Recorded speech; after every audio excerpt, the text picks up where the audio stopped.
Hi everybody, welcome to Push Your Luck video. My name is Eric, and today we'll be looking at Gold West. This is a 2015 release by Tasty Minstrel Games, and is by designer J. Alex Kevin, who has also designed other games, but unfortunately I have not had the chance to play any of them yet. His upcoming game, World's Fair 1893, has been quite widely received so far. I've seen several hype about it, so I'll look forward to his other game as well.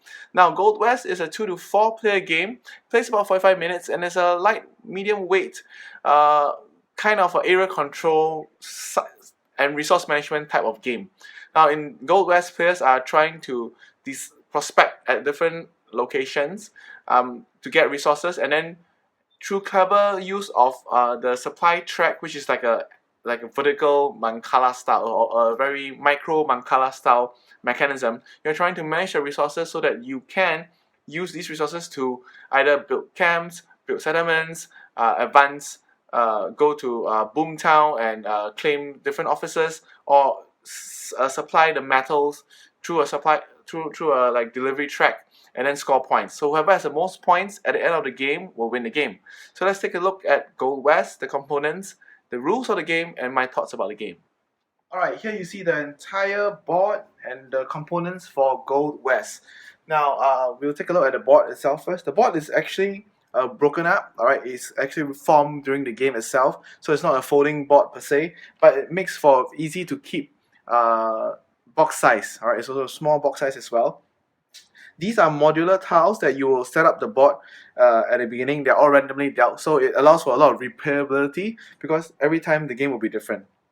But the most important thing is that there will be a river tile right in the middle, and then you build the different boards around it. Now with fewer players, there will be fewer tiles that will be used. Then you'll take all these individual terrain tokens and you place them onto the designated spot. So for example, this mountain terrain token, you randomly shuffle it, randomize it, and then you place it on the terrain token itself. Every of the terrain that's next to the river, you reveal them like so. Alright? This is set up as well. This is like a shipment track, which will allow you to ship goods later on for points. This is an investment track, so there'll be investment cards as you can see here. Later on, when you get investment cards, you'll be able to get these points as well. Anything that looks like this is a point. There's a point track around the entire board. So anything that looks like this particular symbol looking thing, alright, this will be points.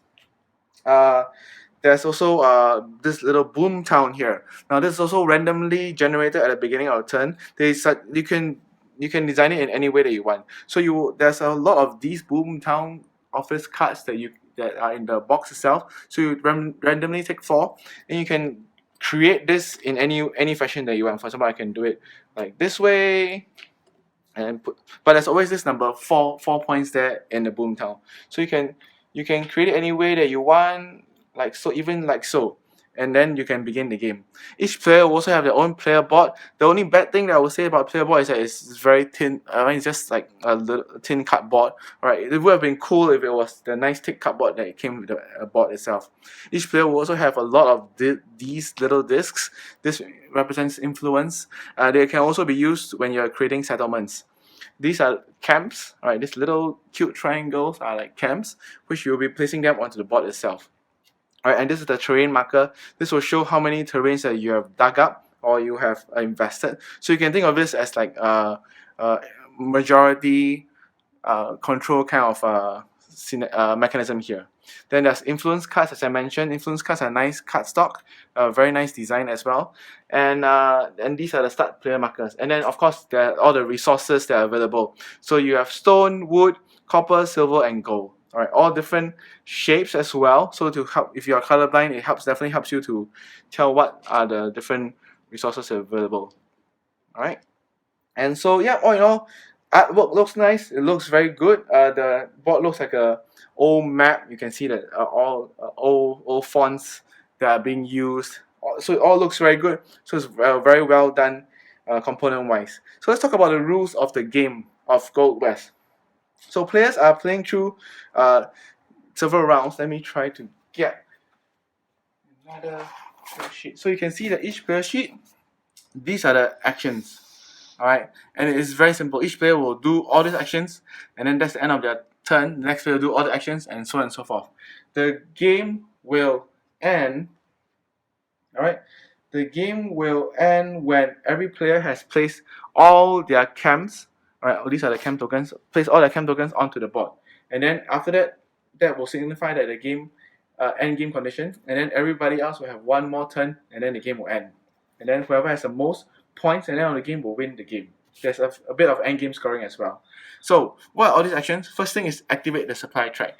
Now this is the Mancala part I'm talking about. So depending on where you have resources, alright, let's say for example in this case, depending on where you have resources, you can pick up all the resources from one of the supply slots and then start moving upwards.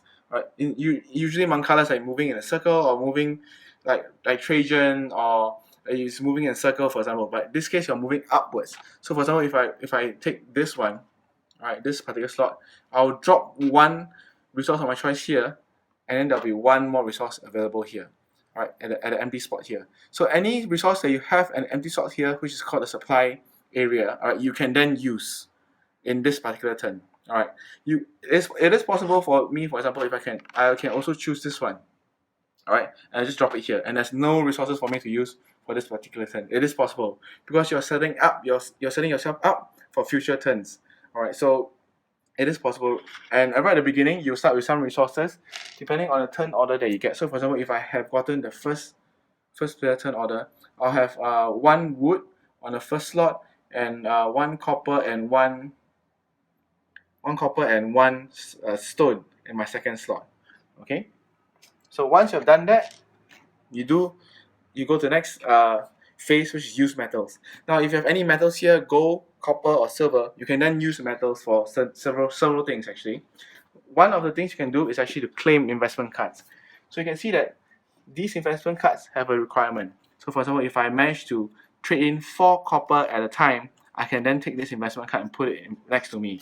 I'll immediately score the points, so there's 8 points. Now, and then also if there are any investment tokens left over here, you can see here, right, I'll be able to take the largest ones. So if I was playing a 4-player game, this investment token will be available for me, and if I was the first to claim this investment card, I'll get 8 and 5, I'll get 13 points altogether. Right, then you move yourself 13 points. That's one way of using the metals. Another way of using the metals is placing it into Boomtown. So you see Boomtown, there are different abilities. Let me show you one of the abilities. For example, if this ability was there, 1 VP per building on the edge of the map. So this is the map. On edge of the map, you get 1 VP per building if you have on edge of the map. So what happens is that you trade in metal. So let's say I want this 4 points, for example. I need to trade in 1 copper and 1 copper versus 1 copper and 1 copper. Then I'll take one of my influence tokens and place it there. Each of the slots, of the 9 slots available in this Boomtown, can only allow for 1 influence token. So if I'm the first to go there, I'm the only one that will be gaining the benefit of this Boomtown. So in this case, I will get 4 points. You place it in any of the other available slots, all of them are end game scoring. So you check for your scoring at the end of the game. The last thing you can use to do for metals is to ship them. Now if you ship them, you'll be looking at this track here. Alright, depending on which metal you trade in, the number of metals you trade in, you move your wagon that number of spaces. So if I trade in, for example, 4 copper, I'll move my wagon 4 spaces, 3, 4. Now if I pass these tracks here, I will be able to get this, like I'm the first to go there, I'll get 7 points.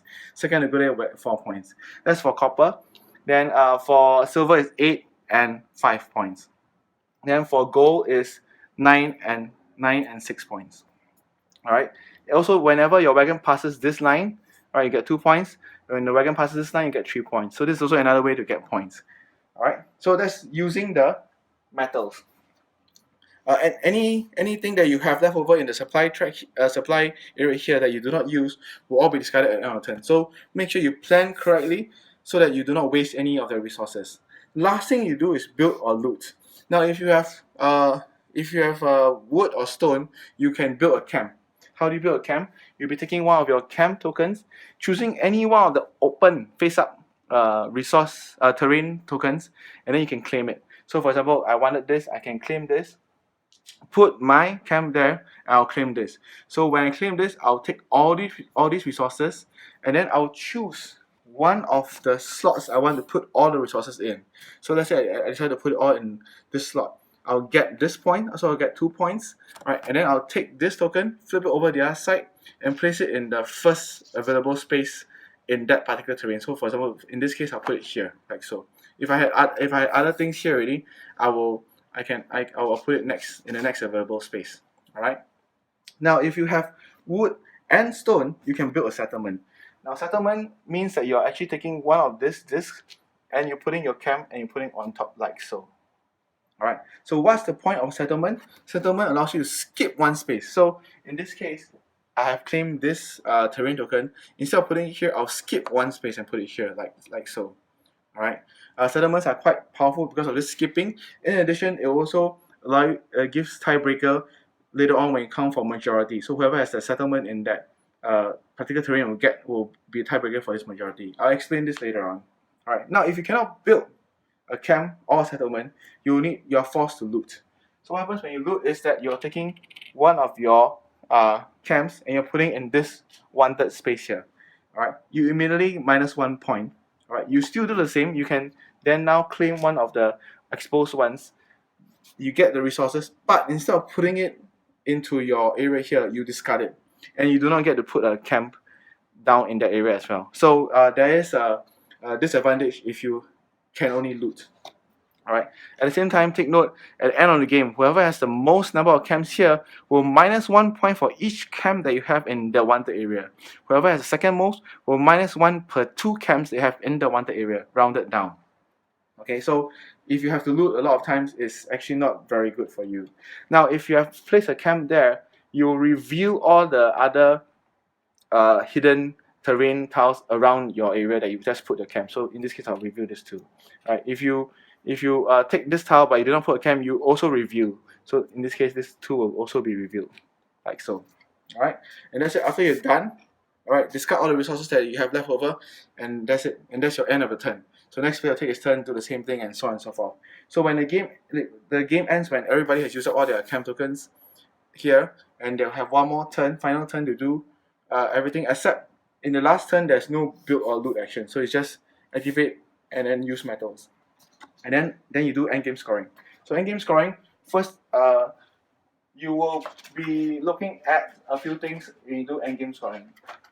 Alright, you'll be looking at you'll be checking your buildings. Alright, so you'll be checking the contiguous group of buildings. So you see here, player score. Alright, 2 points per building in the largest contiguous group. So you see your largest contiguous group, you score 2 points per building in the area. Next, you look at Boomtown. Boomtown has some endgame scoring, you score based on that. Then after that, you look at looting penalties. As I mentioned just now, whoever has the most will minus points, whoever has second most also minus points. And then you look at terrain bonuses. So this is where if you have the highest in this track, for example, then you get 8 points. Second most will get 4 points. If it's a tiebreaker, whoever has a settlement, all right, on this board in that particular terrain will be the tiebreaker. Right, so you score for all the rest. So you see 8 points, 4 points, 9 points, 5 points, 10, 6, 11, 7. Right. Once you have done all that, you see who has the most points. Whoever has the most points will be the winner. So that's how you play Gold West. So let's go to my thoughts about the game. Alright, so what do you think of Gold West? It is a fun game. It is interesting. I did not really know what to expect when I first got it. So when I played it, I was like, oh, okay, there's quite a lot of interesting things going on.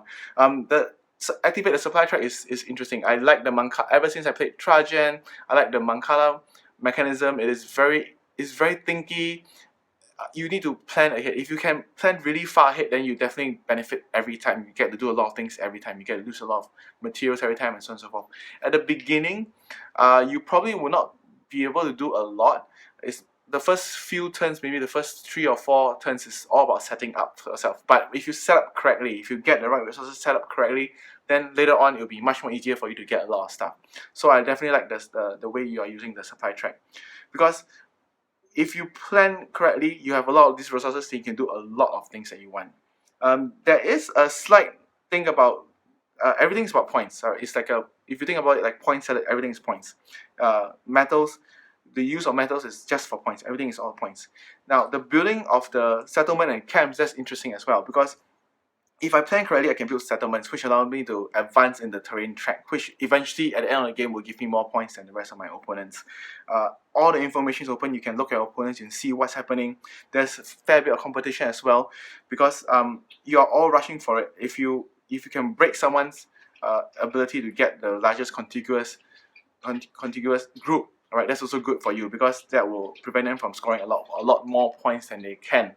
All right, knowing what resources to get is also important, because you also want to build your, not only do you want to get that particular resource, but the terrain tile that you want to get is also important, because it will give you points at the end of the game. So everything's points. It's a very Euro game, but it's easy to get into. It's not so difficult that I need to understand a lot of rules. So it's easy to get into, but I feel that if you play competitively with the rest of the players, it will be difficult to master, and it's also quite challenging as well. So I feel that this is a very good game. I definitely recommend it, and thanks to Tasty Minstrel Games for this review copy, and thank you for watching.